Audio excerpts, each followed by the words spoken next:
Hey everybody, it's Dawn with a special edition of the Rock and Roll Book Club today. Today I am fortunate enough to have Darren Michael Boyd, Eastern Ontario's most famous guitarist slash librarian, in here to talk about his choices for the five worst rock and roll books about rock and roll ever. And Darren's in a really unusual position, a very unique position to be able to comment on this because not only has he been playing rock for almost, what, 40 years now, is it? Geez, I don't know. Before I was born, Right. basically. So, For a very, very long time. He's also one of the best read and one of the funniest people I've ever had the pleasure to meet. So I am going to, first of all, promote Darren's latest album called Last Seen in Canada, which is available from darrenmichaelboyd.com, as well as his two previous CDs, which were Lifting the Curse and Wonders of the Invisible World, all of which are available on Darren's website. So, Darren, I'm just going to let you go. I'm just going to let you talk for as long as well, you want about now with this that because it's going to be introduction, hugely entertaining. that introduction is like now I have to live up to all this. Um, Actually, and it's funny because it wasn't until today, like this morning, that I actually, I guess, properly read your email. Like, oh, five worst books. I have no idea. So, because one of the things I don't know about you, Um, but I used to, if I started a book, I would like make sure I would force myself to finish it, right? And now it's like, man, life is too short. If I'm not relating, not into it, I usually, I might come back to it, but it's like I have so many books I want to read. Movies are like that too. Like I'll Yeah, get partway through it, and if I'm really not having it, I just you know, like, only get so many hours left, right? So, exactly. but yeah, so that's a tough one. I have like a pile of books. They're everywhere. I don't know. I got this thing of my desk is starting to get. It's a huge desk that's getting smaller because I have stuff on it. Right. Um, but yeah, as a librarian, this is the thing too. Um, I get so many things coming across the desk, right? And I'm like, oh, look at that. I got to take that home. and and then of course that's the other thing. I realize how many materials I have to get to. So if I don't like it, I don't continue reading it. Here's an interesting one. Did you know Boy George has an autobiography? I did, and it has come up on recommendations on certain Yeah, websites, multi-billion-dollar websites, which I won't name and give free publicity to. I hear you. Yeah, yeah. I've heard various things about that book. What's your take on it? Well, it's funny because I didn't know it existed until I don't know, maybe 6 or 7 months ago, Hmm. and it's not a brand new book. It's not really old, but it's not I don't know how it slipped past me, but, so I got it through interlibrary loan, which I do with a lot of books. If we don't have them at our library where I work, I will get it through another library, and that is a wonderful thing that we can do in Ontario, at least most of us can, and I found some pretty cool things that way. And if I really like them, then I might follow up and buy them, but at least I can check it out. But anyway, so I got the Boy George one. It's called Take It Like a Man, which is perfect. Uh, he is very articulate. Like if you've seen him in interviews, which we all have, right? He the writing is good. Um, Here's what I don't know if I'd say I didn't like it because it's honest, but it was weird because almost every musician autobiography I've read, they talk a lot about the early years and getting into music, and music was everything, right? They just how they learned to, get good at what they do. But there was really none of that. He almost became famous out of the desire to be seen and like in fashion. It just happens that he's a really good writer and good singer too. So, but it wasn't like he grew up going, I need to really become a good singer, work on my craft of writing. It just there was none of that. It's very bizarre. But Right. yeah, I found that strange. Funny, I was saying this interview is going to go off the rails, and then here's one. Have you heard of Uh-huh. that? Off the rail. When I wrote it, I'm like, hey, I got an idea. That's Yeah. Rudy Sarzo wrote that one, and it's about his time in Aussie with Randy Rhoads and losing Right. Randy. And I don't know if it's, I guess it's probably not self-published, but it's not a, I think I actually might have even got this at a big chain now that I think about it, like in the bargain bin or something like that, which is Right. crazy how many things. I found Cyndi Lauper's book. Geez, I think I got it at like Dollar Tree or something like, yeah, and Oh God. Well, if we ever meet Cindy, we will amazing. And tell it, her that. no, no, and it's actually really good. I enjoyed that one a lot. I learned a lot. I don't know about you, but a lot of times I will read books on musicians that I'm not even really a fan of necessarily, but I'm curious, and Yeah. it gives you a different perspective. Hmm. Um, oh, yeah, Bruce Springsteen. I've never been a huge fan. I respect what he does. I just haven't really, just don't really relate, I guess. He's got some great songs, but man, his book, it's like this thick book. I don't know if you read it, but I I haven't couldn't put it read down. it.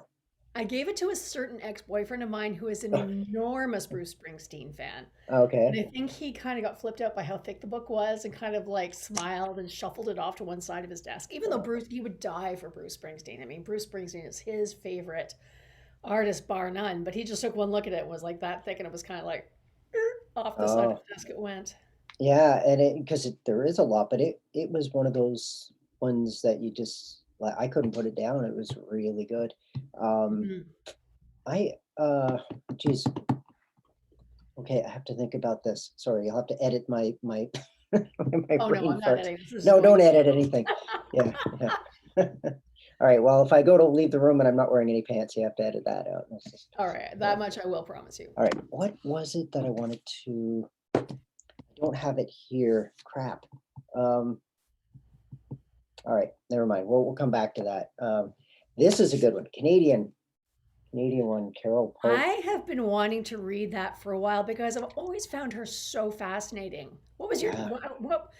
what's your professional opinion on Anti Diva by Carol I Pope? loved it. I loved it. It was just super entertaining. I learned a lot again, which is always nice. Mhm. Some artists, I mean, I read everything that has to do with Alice Cooper, but I rarely learn much, but I still enjoy reading Yeah. the stories. But this one, I learned quite a bit about her and her life and the career, and being Canadian as a musician, I find that fascinating too, because it is a different perspective, or maybe it's not a different perspective, but it's one that you can relate to as a Canadian artist. So Because of the whole thing of like being in a smaller market, which is very geographically, yeah. extended and not necessarily the most open-minded one at times. Well, and plus some of the stuff, as you know, was just borderline vulgar, and for the time, and yet still got a lot of radio play, Oh yeah. which, like, I don't know what that says, but now I don't know that they would play that kind of stuff. You know, um I think it's a really good commentary on how, and I know I go off on how bad radio's gotten in the last 20 years, especially since I came back to Canada. yeah. One thing I find about it though is that I don't think at the time people got that bent out of shape about it. And I remember that because, I mean, you and I are pretty much the same age. I could remember when High School Confidential came out, which is around the time Randy Rhoads died, actually. Mm, And people like it was, it was known in whispers that that she is a lesbian, and that yeah, but it was kind of people were kind of like, oh, okay, and they just kept on going with it. yeah, And I think it speaks a lot to how open-minded Canadian radio was back in the day, that they were just kind of like, okay, but the yeah, song's still good, so we're yeah, still gonna roll with the song. yeah. And now it's like it's not like, well, I mean, and even before that, it was already starting to change, because I think it was around 1981 when all the the playlist things started happening in radio. Um, the days now, I mean, it's long gone, but the days of like a DJ getting a record and playing the B-side, or playing something that they'd never heard of, and then the Oh yeah. phone's lighting up and it becomes a hit. Just never gonna, now it's like it's all payola. It's not happening unless Mhm. you invest literally millions of dollars, and it's not even a joke. I mean, that's the way it is. So, um Anyway, that's a whole other thing. That's a different Yeah. And just grumble. as an aside, you made me think of an old Magnum PI, like the first Magnum PI series. Yeah. Do you remember there was a Magnum It's- PI that was like the whole crux of the mystery about who killed whoever was the fact that the show had been pre-recorded 2 days before? oh, right. Yeah. And everybody, I remember when that episode of Magnum PI came out, everybody was up in arms. They were like, "What do you mean DJs don't play music live? What do you mean that they Yeah. pre-programmed the stuff and played it and then 2 days later they put it up?" And I can Yeah. remember people being genuinely upset about it now, but everyone these days, everyone just accepts it as the status quo. Yeah. Oh, yeah. Yeah. And well, it's the same thing with lip syncing and stuff like that, and backing tracks, and that's been going on too for a lot longer than people realize. Like in the 80s, a lot of these bands like Kiss, for example, Hmm. they had an on stage, or sorry, behind the curtain Wizard of Oz type musician who was playing, keyboards or whatever. And I remember, um, I don't know, probably during COVID times, because I had nothing else to do, I got really into watching old concerts that I went to on Right. YouTube. So like you could look up like this band, this tour, Ottawa or Toronto or whatever. And if you might not get your city, but it's amazing what comes up from the tour. Uh-huh. And I found one of it was Poison opening up for David Lee Roth, I think. I don't know that the Roth was on there, but Poison was. And I don't know, I was just curious and I watched it, and the keyboards were really loud in the mix. And I Uh, was there. I was at the show and I don't remember it. And it wasn't because I was drunk or something. I was a kid. Like I was I always watch shows like completely straight to watch the show.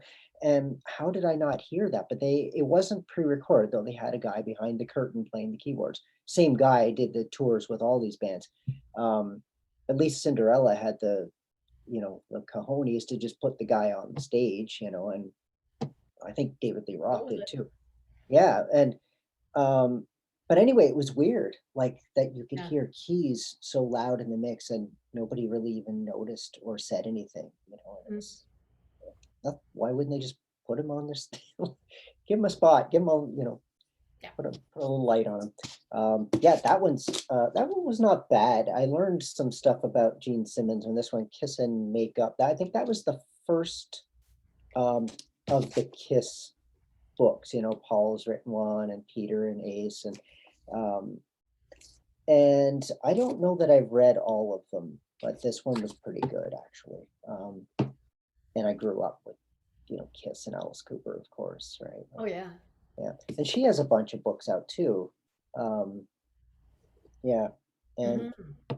pretty good. I think she's a good writer. I like her style, Yeah. and she's sometimes pretty funny. So yeah, yeah, Yeah. and And and she's diverse too. Like people, I think she's at risk of one of becoming one of those, and I really hope I'm wrong on this, but I get the feeling that she's one of those artists that's at risk of being dunked on a whole lot, like on an industrial scale, the way people are like have always gone after Nickelback. But she's always mm, been very steadfast about who she is, and she gets up there. I remember seeing her open for Moxie Fruvis at the Danforth Music Hall. I'm going to say '94, mm, and she just got up there and she's like, "I'm Jan. I know I'm not Moxie Fruvis. Here are my yeah, songs. Like, yeah. here you go." Yeah, yeah. I only saw her once, and that was at Kempville Live. That was only a few years ago, Yeah. and yeah, and it was like stupid hot on a Sunday afternoon, and she was great. Yeah, she did it. I don't know. I think the difference maybe with her is that she is just absolutely Canadian, right? And whereas Nickelback kind of became bigger than that, and it's like the bigger they got, the more people hated on them. And it makes me kind of wonder though, like when you think about it, Yeah. um, they're still selling out like arenas and stadium tours and stuff. They're selling records, they're selling, you know what I mean? So somebody's buying that, somebody's buying tickets to those shows. So um, and they certainly may not be everybody's cup of tea, but they don't suck. They're a good solid band. Hmm. So there's my opinion about Nickelback. I don't own any of their records. not a member of the fan club, but I will say Yeah. that they certainly have a place to exist in the world of music. Yeah, Um, I mean, I remember coming back to Canada in October of 2012, and it was like that was the big running joke was that everybody was teeing off on Nickelback, and I mean, I'd been in Spain. We don't get that much Canadian music in Spain that's not yeah. Bryan Adams, right? I'm Yeah. like Yeah. Bryan Adams and Celine Dion, like those are the two guaranteed. Yeah. Maybe Rush, Yeah. maybe Rush, and I can just remember going, I don't get this, but this doesn't sound like something I want to be involved in. No, I don't know. I've never got that. Like, I'm not one of these people. Now they've changed it on YouTube, so you can't even give a thumbs down on something anymore. It's like, Really? yeah, and that to me, that's kind of good because I don't get the point. If you don't like it, I don't think I've ever clicked the thumbs down on anything ever on YouTube. If I don't like it, I'm out of there. I don't, what do I care? Right. Like, do I have to tell the world how much I hate something? It's just silly. Yeah, when I was living in Florida, that was around the time that Alanis Morissette became big. Like I remember seeing her filming a Deanie Petty show in Ottawa. Like she came, it was here, and she came, and it was the dance version of Alanis. And Mhm. when I was living in Florida, all of a sudden the same Alanis was this, grunge queen or something. I'm like, what the hell? Like, there's it's a whole different universe, right? I'm like, Right. how did this happen? But yeah, good for her. I don't know. There's a documentary that I think it just came out. It's fairly new on, it's called Jagged. That's all I know, and it's about her and that making of that album. And Right. so yeah. Anyway, uh, female artist. There's another good one, and I got I got it on sale, but that's a good one. And you have to wonder how much of the things that are in there are, you know, I guess they take certain liberties with their stories, like we all do, probably, right? And their memory is, and Right. I mean, nobody's memory is perfect. You and I can remember the same event, same story, and tell it differently, right? It's Hmm. all Exactly. perspective.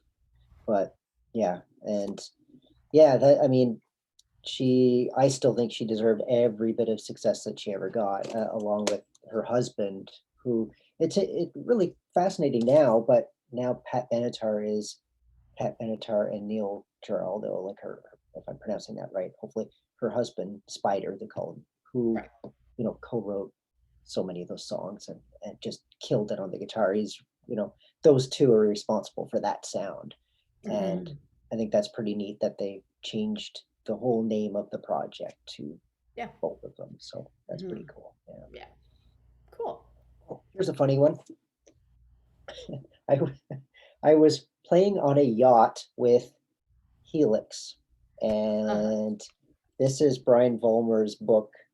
Kind of weird. His name is like really sort of small in there, but give me an R, Right. like the song, right? Right. Uh, anyway, uh, yeah, what I will say that the writing is not especially professional.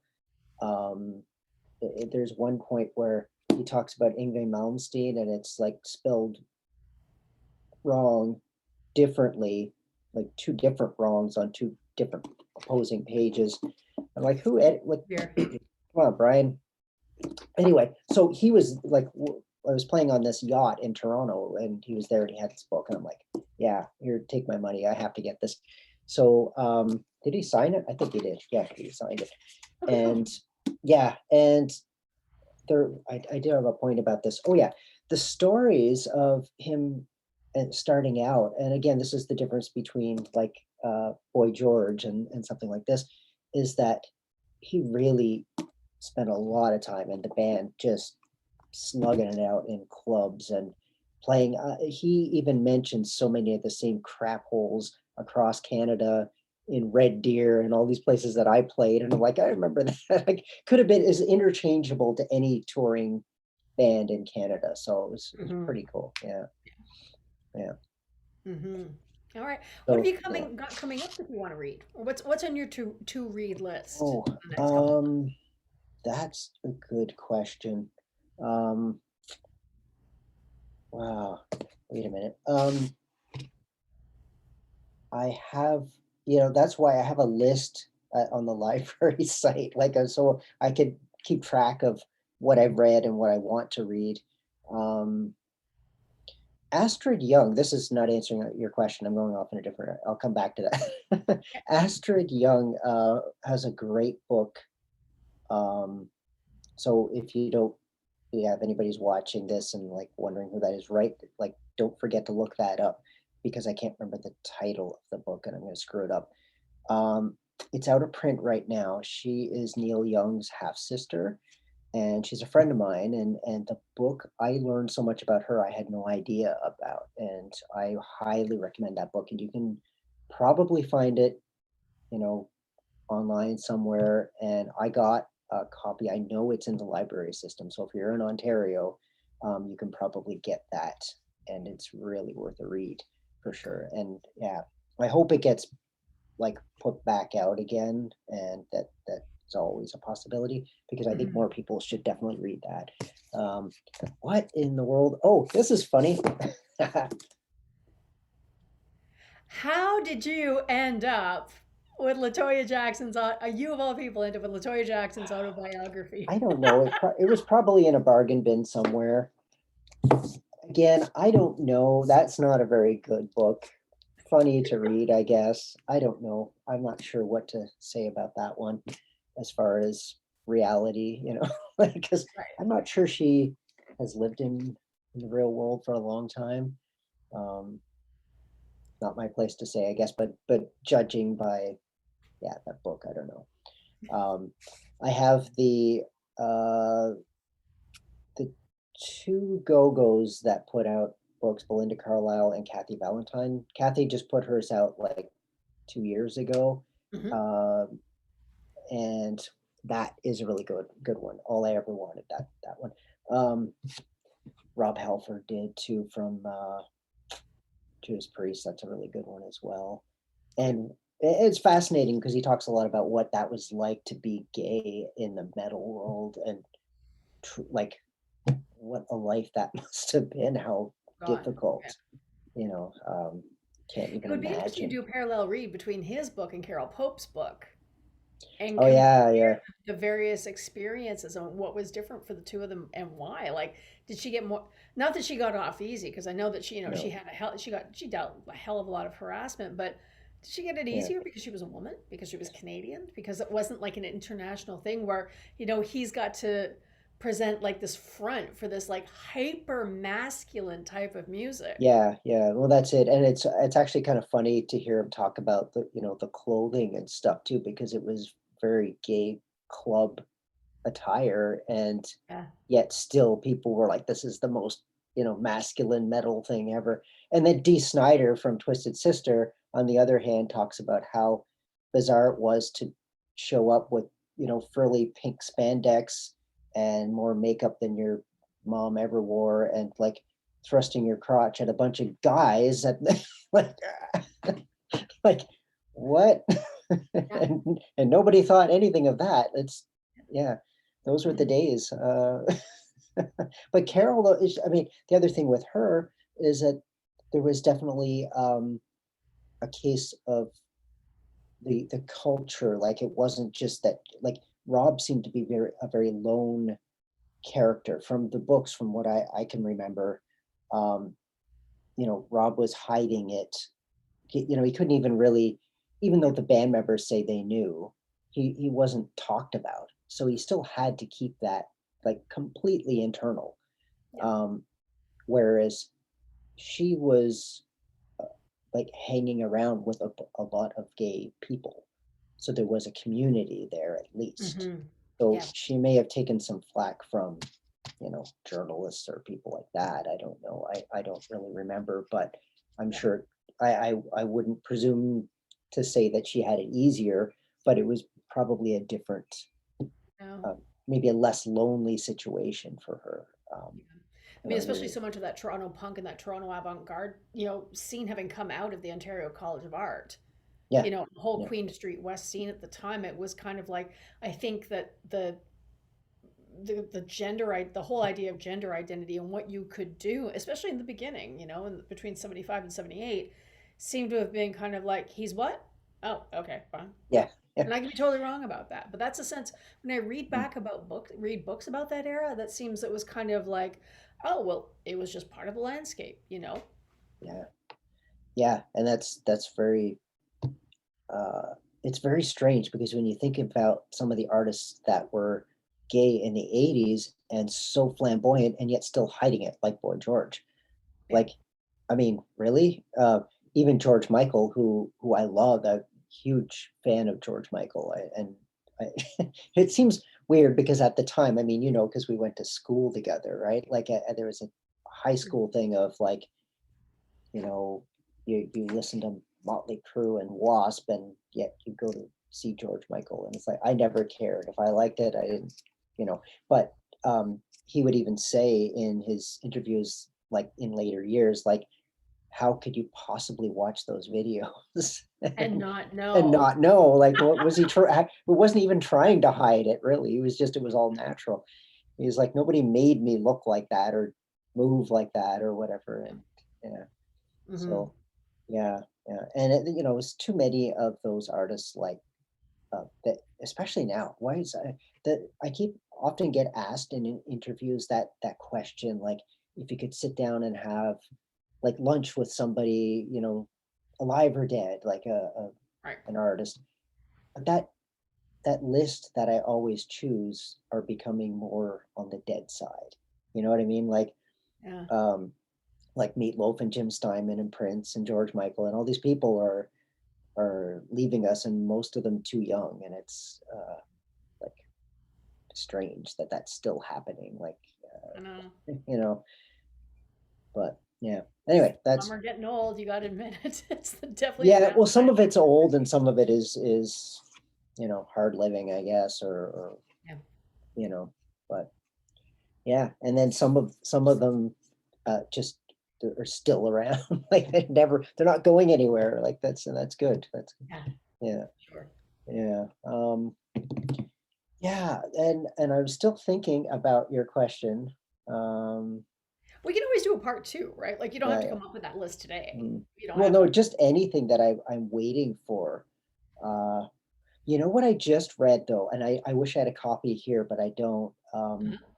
It's the what's it called? My Adventures in the Alice Cooper Group by Dennis Dunaway. Oh, really? Um, that is one that I mean, I was sad when it ended. I did not want this book to end. If you've ever had that feeling where you just wanted to keep going, and that's one of them. Um, because it was so, I don't know, it was so real. Like it was, genuine, and telling stories from a perspective that I hadn't heard of those early years of the Alice Cooper group, and then some afterwards. But yeah, that was really fascinating. And Dennis Dunaway being the bass player from the original Alice Cooper group. Uh, when I was just like 7 years old or so, I remember, you hear music, but you don't always know what's making the music, right? Like what instrument is that? And I remember his bass playing stood out so much that it was like, okay, that is that instrument. Like I could tell, and it really kind of separated it all in my mind so I could hear the different parts because he had the weirdest and most creative and perfect bass lines for songs to this day that I still, when I'm writing songs, like, what would Dennis Dunaway do? And then You get that I've, on a silicone bracelet, man. yeah, well, although I've been scolded by Alice Cooper's current bass player, who I've worked with writing songs for, and that, Right. but in a funny way, because I remember we're sitting in a hotel room. I don't remember where it was, but listening to some of my songs, my new songs and stuff, and he says, he looks at me and goes, I know what you're doing. He goes, I get it because he plays the parts every night. And he goes, and he says it's really creative and really good and it's awesome. But he goes, listen to those albums and remember they were made in the 70s, Yeah. and listen to the guitar and what the guitar is doing. And it's really like every instrument needs its own space, right? It needs its own frequency. And with the Alice Cooper group, the early days, the guitar was pretty simple. Like it was straight ahead. The guitar was holding it down, Hmm. and the tones were different because they didn't have the crazy effects and distortion that we have now.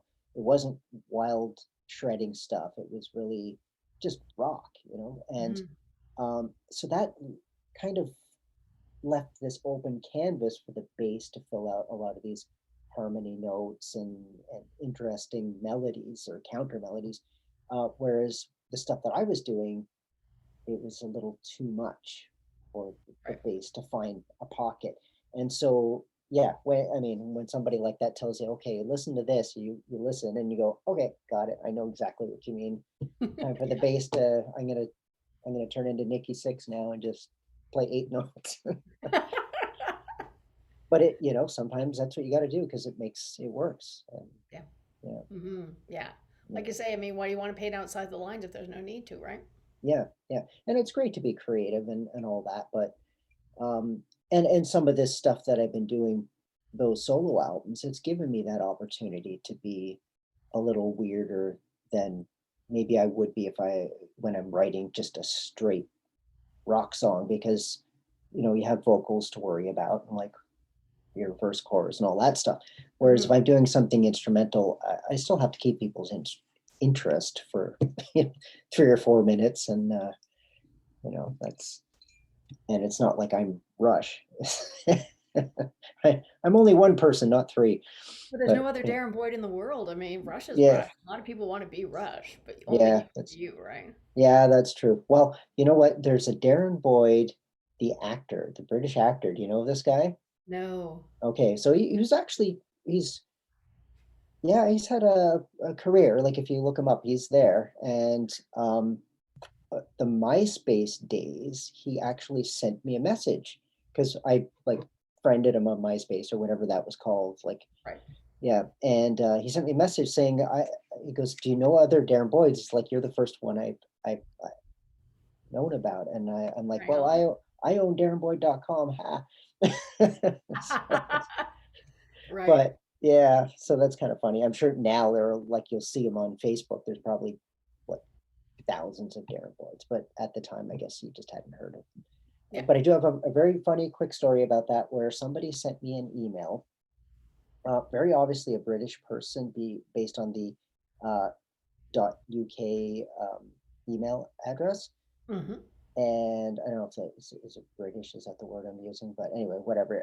They sent me this email asking for an autographed photo. So they must have thought that I was him. But what's weird is that came through my website. So Yeah. like at what point did they like go through my website and not know that I'm not him? Like, I mean, and I was really going, do I send it? I should send a photo just to be a smart ass, but Did you? no, I should have. Because what if it was? I mean, especially these days where like people get so much music and reach out to so many people online You know, and you connect could with their favorite musicians online. you could be right. I think I just thought it was, somebody thinking I was somebody else, mistaken identity, but Yeah. yeah. So yeah, okay, so what are your worst books? And like, I don't think I have any worst books in terms of rock and roll. I have books that I know I purposely haven't read.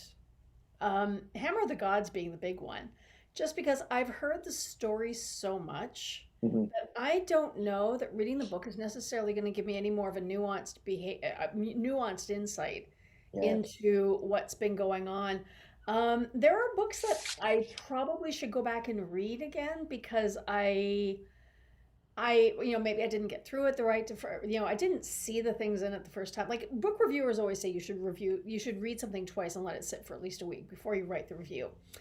And the one that got me was, and I hate this because I love the charlatans, but Telling Stories by Tim Burgess mm. was just basically about misbehavior and drug use. And it's like, yeah, you were a Brit, or you guys were like shoegaze Brit rock. I can remember going to see the Charlatans. This is, I'm name dropping, but what the hell. Back in That's the days when you could go see a really good gig in London, when I was living in the UK for like £3, and I went to that Charlatans gig where they ended up in a fight, at the World's End in Camden. So it's kind of like, oh wait, you guys took too much cocaine and you were too rich, too young, and you had really bad judgment. Really? Yeah, Like I didn't like get that you enough haven't heard that credit. story already from like, Yeah. yeah, Like from how many other people, right? yeah. Um, so I kind of wanted more out of it, I think. But I have to admit that it's like a deep dive into the genre. Everything I've read so far, I've either liked or like super enjoyed or just blown through in a day. Like nobody asked me about The Girls by Lisa Robinson, who's the music editor of Vanity Fair. Oh, Writing about the women musicians like Lady Gaga and Pat Benatar and Tina right. Turner, who very prominent in their fields, and nobody ever wanted articles written about them. That one I blew through in an afternoon. Yeah. Like I was just like, don't tell me no. Lisa Robinson's 70 something years old. She has to write more books. Like, stuff like that. And Yeah. then Liz Phair's horror stories, which was pretty horrific in spots. I mean, she didn't, she just pulled the band-aid off and she didn't care what you saw underneath it. That was Yeah. engaging, but that was kind of like, okay, this needs a follow-up because you can't just leave the story like that. But in terms of books that I've really, really hated, I'm lucky. I guess, I haven't found anything where I've just been like, nah, screw this. Been there, Yeah. I don't, seen them in live, bought the t-shirt, not interested. yeah. Yeah. And of course, I find, I don't know, I think like I was saying earlier about reading things that not, you're not feeling, Yeah.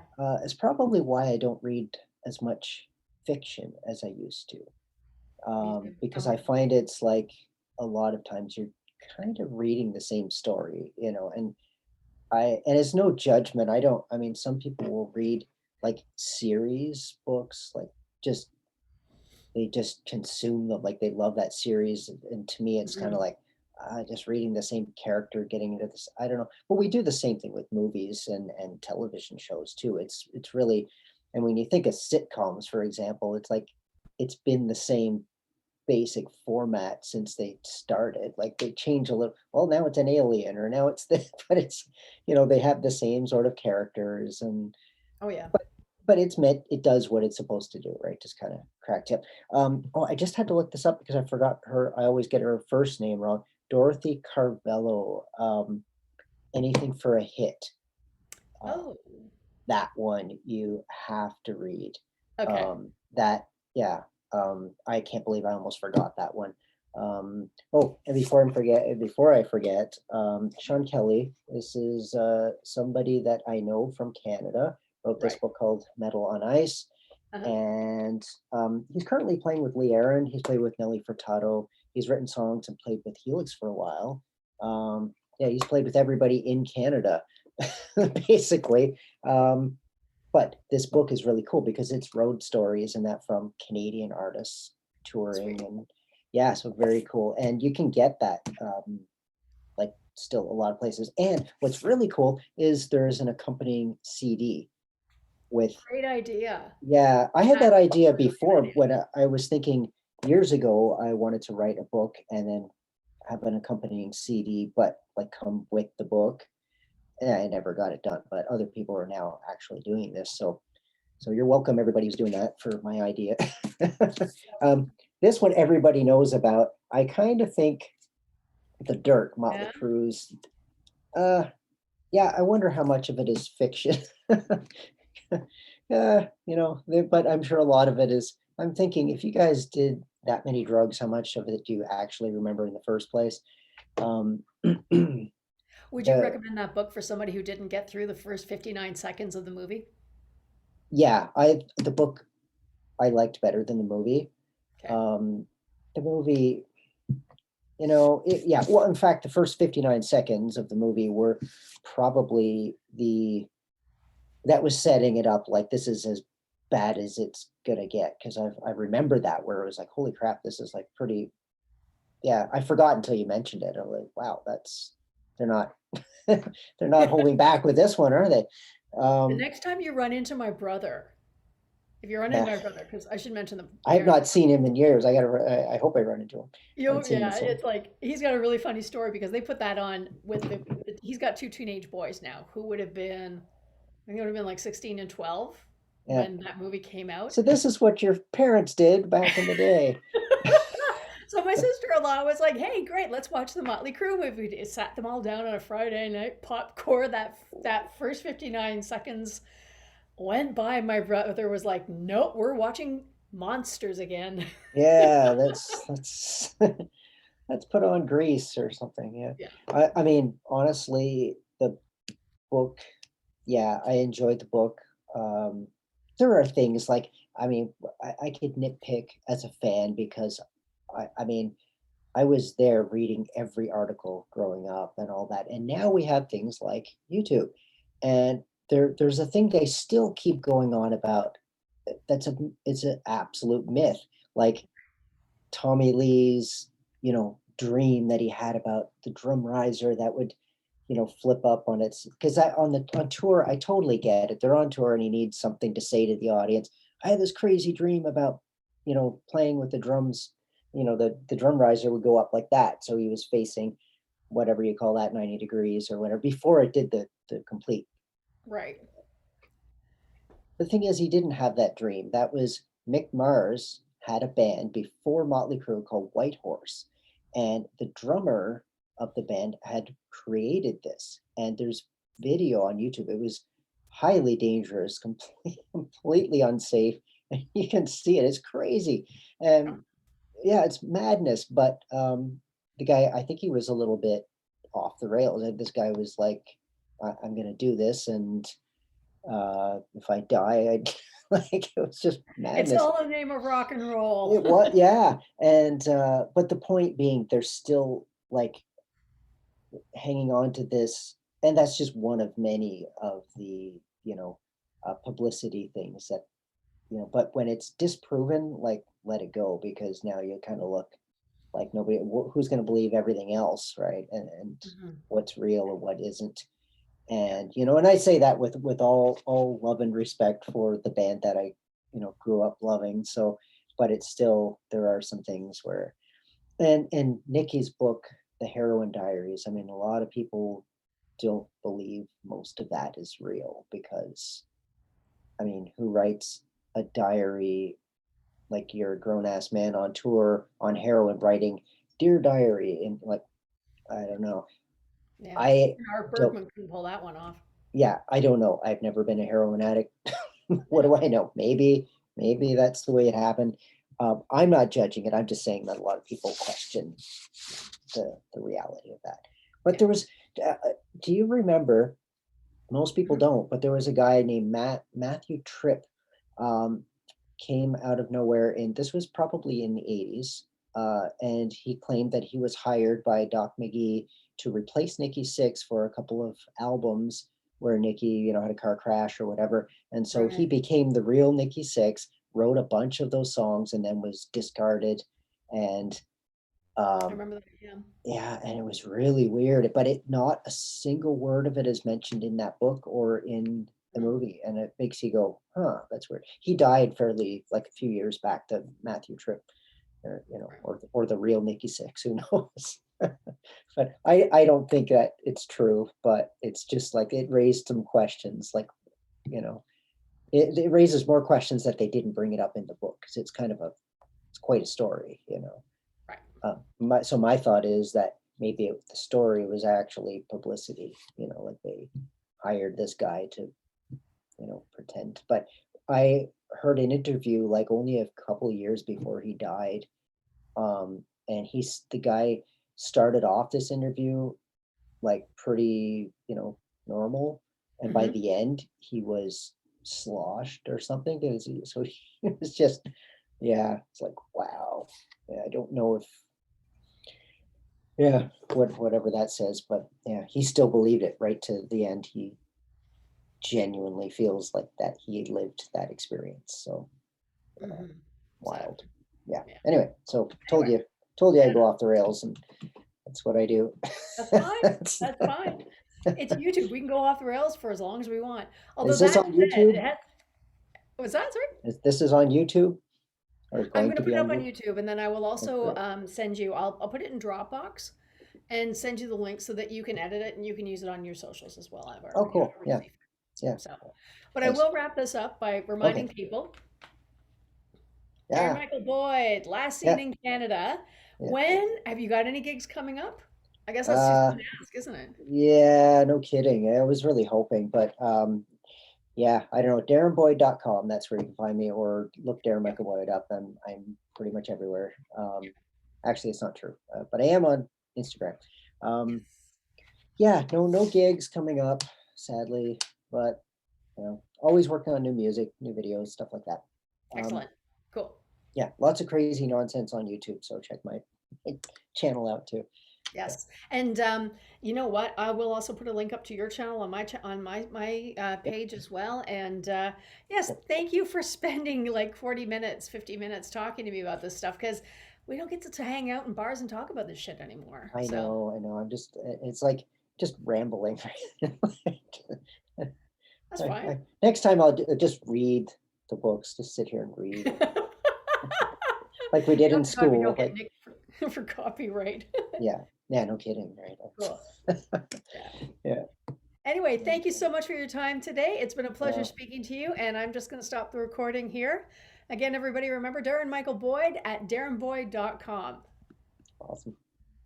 Stop cloud recording. Yes.